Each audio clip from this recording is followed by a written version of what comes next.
Welcome to this new series, the first series on my channel, which is Road to 5K per month with copywriting. My name is Frederick and I'm 16 years old, and I started this entire thing with copywriting about 7 months ago. And in this journey, I want to share with you everything that I learned, everything that I've learned in the past, which is going to be what the video today is about. And I really want to give you as much advice as I can from my own journey so that you don't have to go through as much pain as I did. And I'll say we can get right into it. I want to say right now, I'm not at, it's not like from 0 to 5K per month, and I'm actually already at $650 per month, which is still like obviously not that much, but something to start with, and a lot further into the game than 0 per month. And this is the point where you actually know that it's possible, that you're already working for clients and everything, and it's going pretty well. And before I tell something about the advice, I wanted to explain why my goal is like 5K per month and not like something higher. And obviously I have a lot higher goals, but I guess it's not like that smart to focus on a goal when it's like thousands of miles ahead. Like if I was to focus on 100K right now and I'm not even like at 1K per month, it doesn't make much sense to focus on that. And another thing with goals is if you set them too high, you don't actually believe that you can achieve them, at least not as much as you think. And when you're already when the goal is not like 10 times higher or more, then it's a lot easier to imagine that. And another thing when setting goals is a lot of people set goals on a unreasonable way, or like other way around. So pretty much like goals that are high but not like that high, and they attach a time frame to that. And that's, to be honest, I did that myself in the past, but it's one of the most stupid things that you can do, because it's going to completely destroy your success, apart from the single case 1 to 1,000 where you actually achieve that goal. Because humans tend to overestimate their own abilities a lot. And when I was to say right now, I want to achieve 5K per month in like, I don't know what, 45 days, even though that could technically be possible and it could happen, it would be very stupid for me to set such a goal, because if I don't achieve it, like what if like I achieve it like after 3 months, for example, and then I quit after 3 months will still be good, you know? And the thing is, I usually, when I set goals for myself, I don't even attach a time frame to that.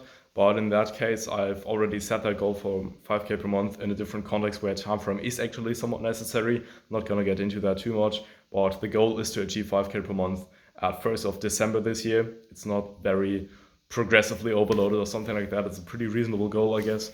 And even if it doesn't happen, I don't like freak out too much, because it's a long-term game, and if you set goals for the short term, you're not gonna succeed in any way.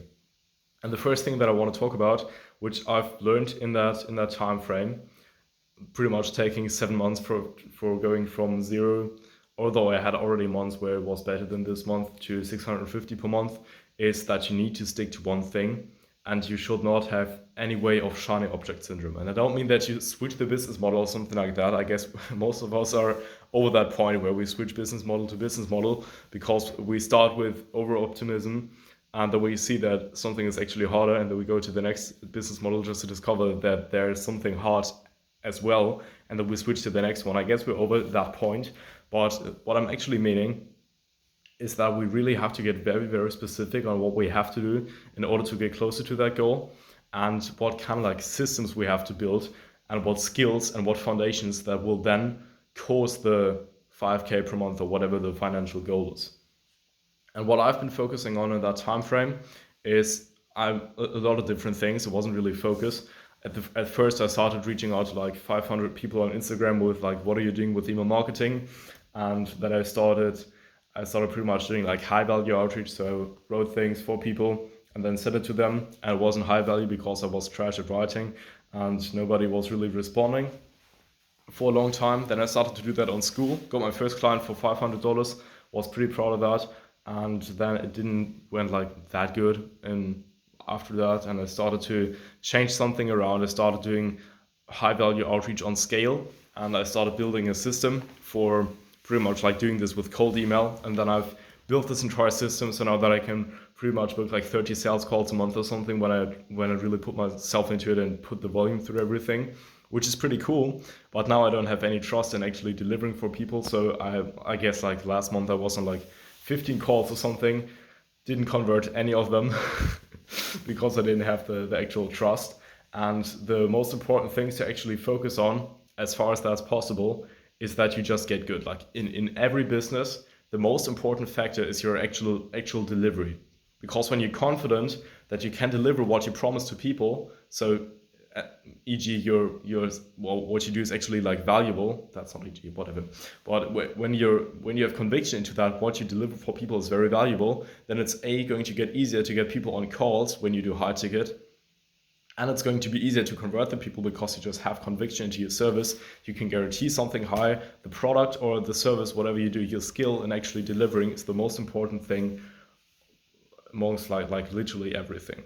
And that's what you need to focus on, especially when you run a high ticket business. Like, for example, when you do copywriting for people, you always have to split everything into acquisition, conversion, and value delivery. Value delivery being like, I guess, pretty obvious. You just deliver the result you promised to the person. Acquisition is getting them on a call, and conversion is getting them to buy from you when they are on the call. And these are all separate from each other. And really, you can't really focus like too much on one of them, because then once it's built, you have like still two missing other parts, and all of them take like pretty long to build. But once you have figured out all of them, then it's actually going to be pretty easy. Because if I now had like 30% conversions on my sessions, and I would be able to get slash calls, and I would get like 30 of them, and then I had like 9 clients essentially, and let's say my product ticket was just 1,000, then I would already be almost at 10k per month. And if it was at 5,000, then I'll be at 45k per month. So when you figure all of these out, it's pretty much going to be rather easy, and you just need to focus on getting better at that skill in itself and improving that. So that's pretty much like the first piece of advice that I can give you. Just stick to one thing, focus on getting better, and then start to reach out to people. If you do copywriting, when you do something else with business, I don't know why you click on that video, but in that sense, it really applies to every business overall. And that's what you need to do. Another thing that I can really recommend, if you have the financial resources for that, is to invest into a mentor. I know a lot of people, like everyone out there, is believing that you have a lot of money. Some people really don't have money and they can't invest into something like that. But if you can, if you have any money left to invest, then I would highly recommend investing into a mentor, because a mentor can teach you a lot of things a lot faster than you could learn them from yourself, and with a lot less pain, and it's just a lot easier to learn. And you learn concepts that are pretty strong and help you with business overall. And if you can't do this, then I'll really just recommend you to read a lot of books, because reading books is technically free about copywriting or whatever business you want to get into. And then you just do some basic outreach for people, sending them high value stuff and being personalized and everything. And that's pretty much everything you need to do. And in the next episode, I guess I'll do this in the next one, like in 1 month or something, and I'll just give you like a couple of updates of how much I'm making right now. It could actually be that I will be making less, because right now I'm already having like 3 clients, and I'm focusing on getting better, like I said, to deliver them amazing results. And it just takes a lot of time to actually build everything out for them and see how everything is working. And I'm sure from actually doing that and actually like launching something there, and that's why, like, maybe I'll just don't sign like another client in a month and I will freak out or something like that. So yeah, pretty much like to make like a little recap from this video, don't be impatient with your goals. Don't set goals on stupid short time frames. If possible, make the time frame either very, very long and very reasonable, or just remove it at all. Next thing is focus on little things. Don't switch from one thing to the next. Stick to one niche, stick to one business model, and then focus on either acquisition, conversion, or value delivery, and get better at your service. That's pretty much the recap from this video, and I'll see you next month in the next video of this episode, or next Saturday in the next video.